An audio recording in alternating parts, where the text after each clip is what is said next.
I live full-time in this camper with my wife. I'm 20 years old and I've been living full-time in a camper for the past 8 months. A lot of people are asking where we're going to park our camper, and all I have to say is 2 words: camping memberships. Hello, everybody. How you doing today? Welcome back. I'm Bri, and she's Lena. Today we're talking about RV living. RV living. Yeah. So how you feel about that? Pretty cool. If you want to escape rent and mortgage and all these crazy housing prices, RV living is the way to go.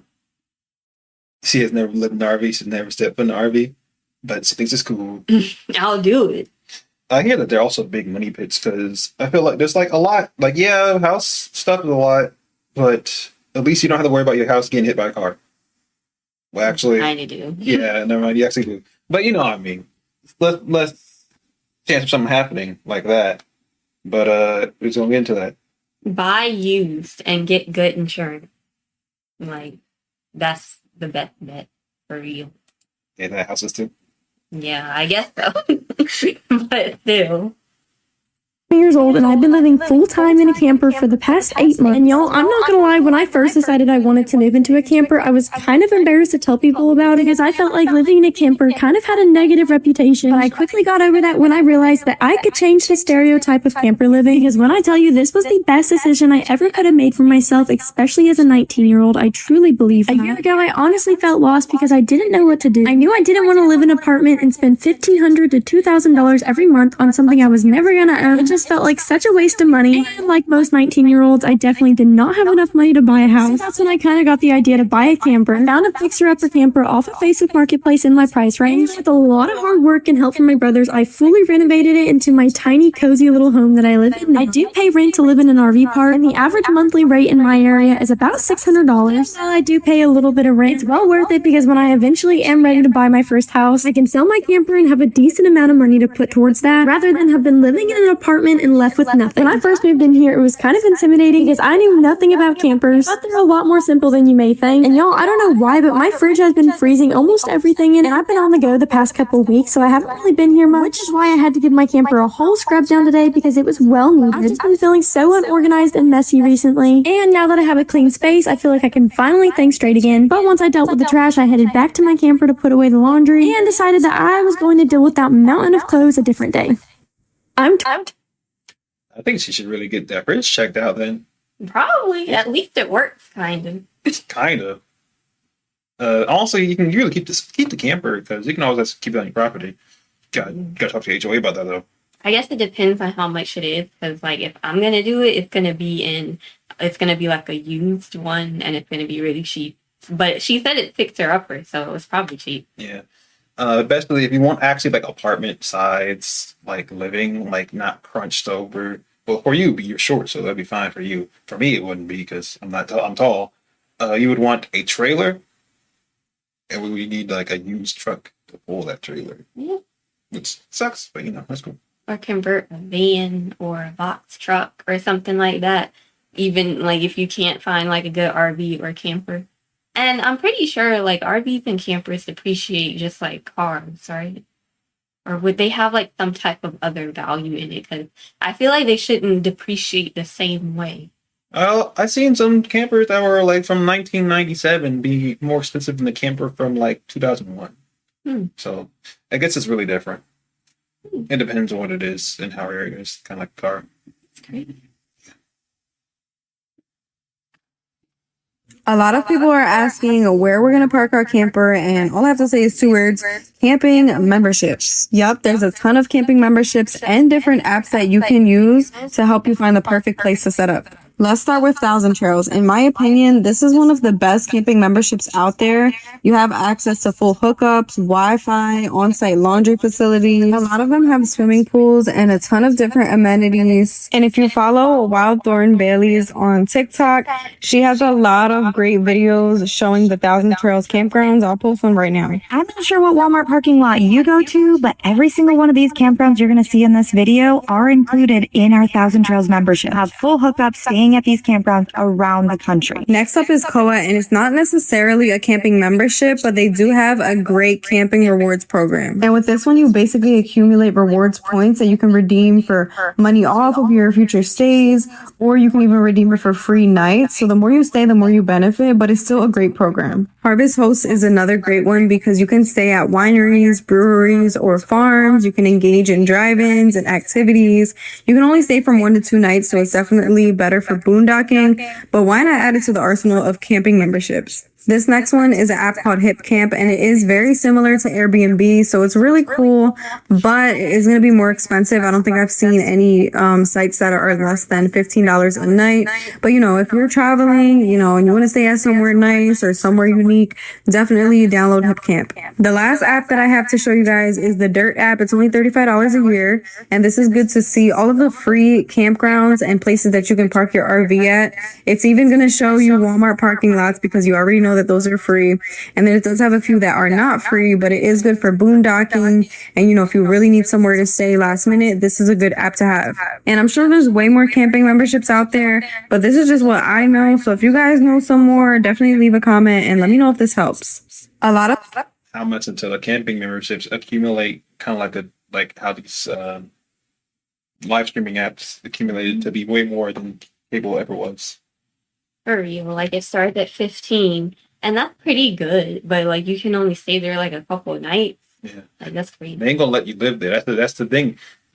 I see this is a people's idea to get around things, and it works for other people. Some people it don't, because sometimes it depends where you're at. That's gonna cost more for all this stuff. I feel like down here it would cost a lot, because we really ain't like that. We ain't got campgrounds like that.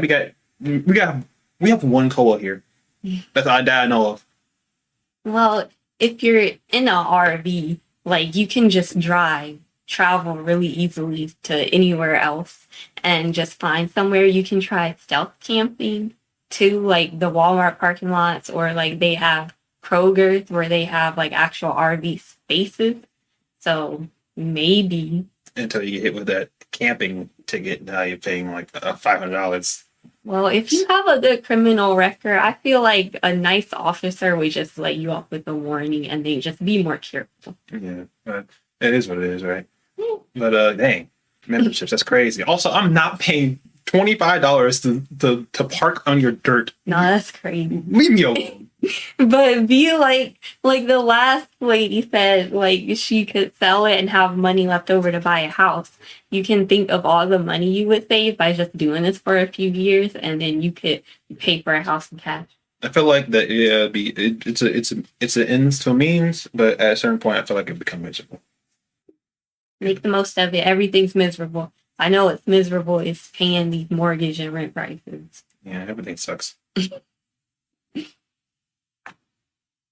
If I were a brand new RV owner, here are the first 10 things that I would purchase for my new RV. First is a surge protector. I highly recommend this because we stay at a lot of RV parks and you just never know what kind of situation they have going on, and I'd rather be safe than sorry. Number 2 are quality water hoses. We prefer AquaJoe because they lay flat and they are easy to store, but there's tons of good brands out there, so just do your research on ones that will last. Number 3 is a pressure regulator. You never know your water pressure at an RV park, so you want to make sure that you are not overloading your lines and causing them to bust inside your RV and cause a major leak. Number 4 is a quality sewer hose. We prefer the Camco Rhino Flex, but there are again other good brands out there, but these have been the best we have found.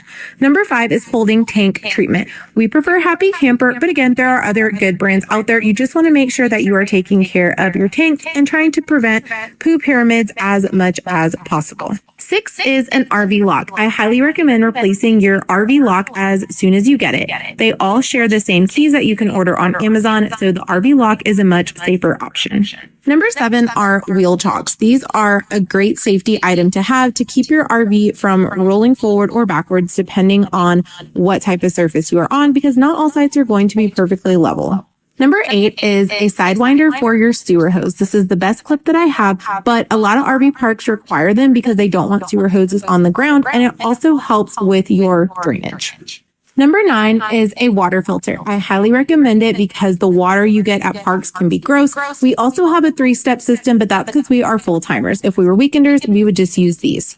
And last but not least are adapters. Now, this isn't a big must-have, but we have been to places where it said full hookups, and we got there and it was only a 30 amp site available. So thankfully we had these adapters. It's one of those things it's better to have just in case. If you have any more questions, let me know. Oh gosh. I guess some places be lying. Oh, there's a lot of stuff I gotta worry about. Also, the poop tube. You gotta handle the poop tube. I dealt with enough human feces when I worked at a grocery store, man. I'm telling you this now. Sucks. You just have to look at the positives and the negatives to everything. And I feel like just renting at this point, this housing market is just having the negatives are outweighing like everything, any benefits to it. So like at least in an RV and a camper, like you have freedom, and if you lose your job, you don't have to worry that much because you don't have like big bills like that. Yeah. Or at this point, I'm about to just go move into the hood. Just get shot. At this point, At least I'm paying like $700 rent. All right, but actually not. I do. And at this point, you're not, and it's like I'm not gonna get shot for $1,000. I'll tell you that now. For you.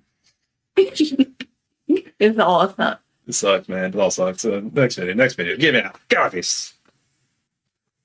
Here's how to budget and how much it's going to cost you to start RV living. First, pick what type of rig you want and if you want to buy new or used. We bought used and our first travel trailer was $4,000 and this fifth wheel was $20,000. Next, figure out what truck you need to haul the RV. Again, we chose used, a 99 Ford F350 for $7,500. Then you have to figure out what type of campgrounds you're going to be staying at. We chose to use a 1,000 Trails membership, which cost us only $300 a month, and it was about $1,000 down. We can use their campgrounds all around the country, and it's actually where we have met all of our friends and our kids can socialize. Next, you're going to want to choose your domicile and your mail forwarding service. They'll forward our mail to any campground that we're at, and it's just $40 a year. You also want to have an RV internet that you can use anywhere you go. We use OTR Mobile for unlimited internet, and it goes everywhere with us. And this cost us $79 a month. Also, be sure to have a savings for any breakdowns or mishaps because they will happen because you are traveling a lot. Our full-time RV insurance is $600 a year, which is less than what it was for homeowners insurance. This number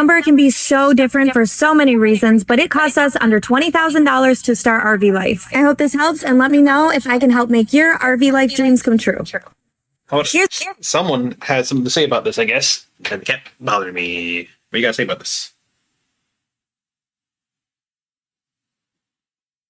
Very informative.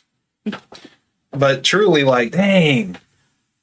It's like if you want a goodly spaced RV, like a studio apartment style RV, you're paying like mobile home prices, and that's I about to buy a mobile home.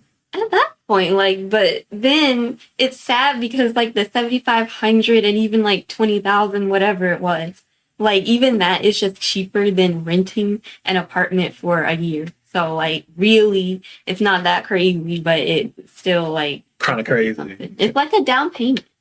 How does it pay a down payment at that point? I mean, yeah. But the kids seem to like.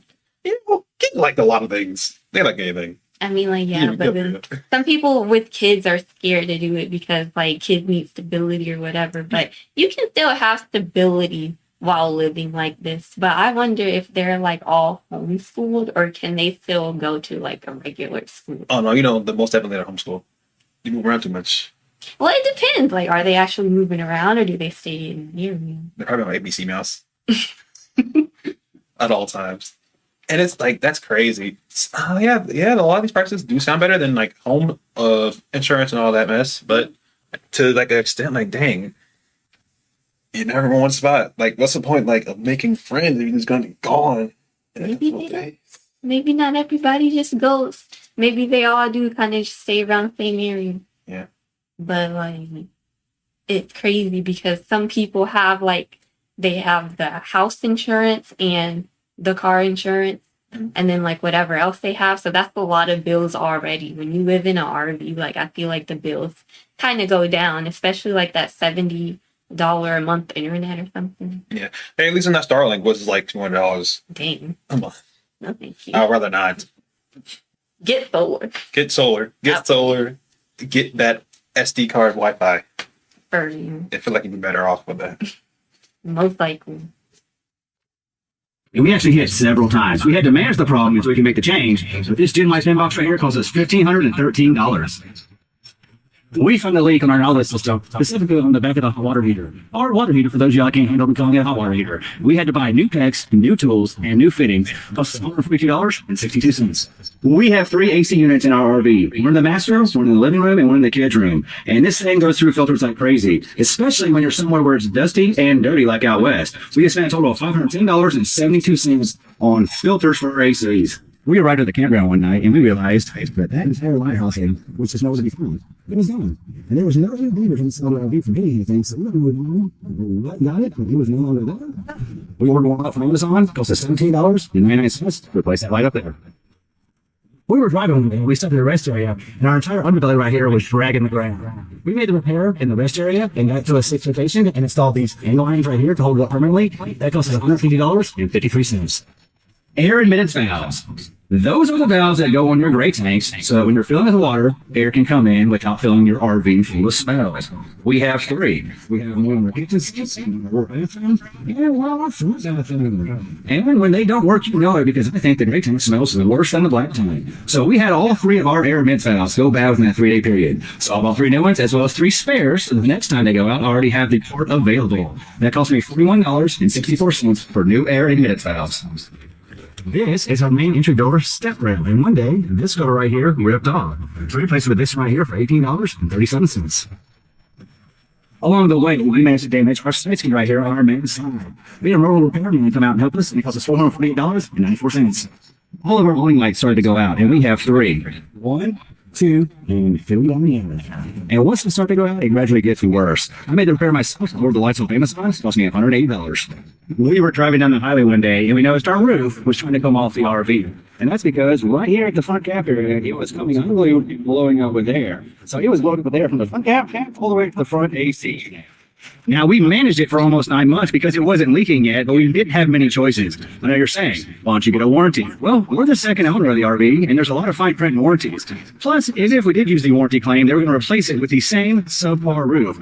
We ultimately decided to spend our own money and replace it with an RV armor roof that has a lifetime warranty. That cost us, are you ready for it? Our biggest repair that we had not planned for. $8,200 for getting a new roof on this RV after about 9 months of ownership.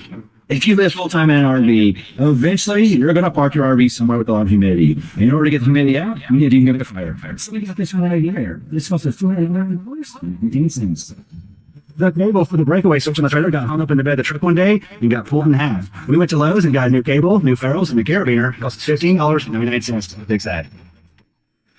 All right, so we installed a brand new mattress on our king bed from RVmattress.com by Brooklyn Bedding, and it's awesome, but it led to a repair that we didn't think about. The extra weight of this mattress compared to the stock mattress caused our struts to break, as well as the hinges that hold the bed together where it pivots up. It cost us $60 to buy heavier struts and new hinges. I was recently working on my furnace, and I thought the control board was bad. So I ordered a new control board. It cost me $93.99. Turned out that wasn't the problem, and now I have a spare part. But while I was troubleshooting, I found out that the fan wheel on my furnace, Wildin'. $8,000 for a roof is crazy. I guess the roofs are expensive for anything, but like on a house, it's like over 20K. So like, and that's their biggest expense for this. Over 20K. I'll be real, with my family's house, that mess was nowhere near that. We really got to watch what you get because it was nowhere near that. Well, if it's like the whole roof. The whole roof? Yeah. Usually, oh yeah, well, I guess it's usually not the whole roof. You can honestly get a spot repaired. And this is something I realized, and I saw it in comment once. When it comes to houses and cars and everybody, no one's doing preventative repairs, which cost money, but they cost way less, inspections and everything. And then things start to fall apart, and then that's when people have to pay a lot of stuff because no one's doing preventative stuff. Exactly. So everything, all repair will be expensive if you're not being preventative. You got to make sure you're watching your stuff and see if it breaks or not. Yeah. It just sucks. But you will see that when you don't have all these bills from like renting or whatever, that the cost of all of this is really not going to be that big because like you don't have these crazy bills. Until someone starts charging more. And pay to go up like houses did. It sucks. It all sucks and everything sucks. But it's not as expensive as a house, I guess. Yeah. It's a lot of repairs. Dang, how long have they had this? Well, everything broke. The loggings broke within 3 days. It was crazy. And it's used too. And the best ones you're gonna get are used because the ones that are new are as much as a house at that point. So But then imagine how much like the kids could flex because probably at school, if they go to like a public school, they would be like, "Oh, you live in an RV," because like everybody else lives in a house, and they're like, "What trip did you go on this weekend?" oh man, we must have had completely two different childhoods. It's the kids. If the kids I grew up with heard that someone was living in an RV, oh It could go either way. Kids are mean. Some kids are nice. yeah. I'm saying like I do not tell anybody. Do not tell anybody. Especially when you get to middle school. Find out. If you get into middle school, it's over. Who even cares at that point? Like, Well, everybody, because that's when you really worry about what people think about you. It's insane. these kids are ridiculous. They are. They are. They all make fun of you for having a dead mom. So They will. So I mean, oh well. you're kind of lost. Oh well, do you? Yeah, but anyway, yeah, RVs they do sound good. I would really want a trailer for it. I want to buy a truck to pull it because a sedan can't really pull it. Even if sedans with hitches, they're not able to pull anything really. It's stupid. Like, why you put it up there? Very good. Well, it just sucks, and it seems cool. Honestly, at that point, I guess I would want a bus one because I do not feel like buying power tools to try to build one for us. What y'all think down in the comments? Tell me. Anyway, that's for this video. I forgot. Well, thank you for watching the video. Please remember to like, comment, and subscribe. Share the video, and please get us to 1,000 subscribers. Bye, guys. Bye.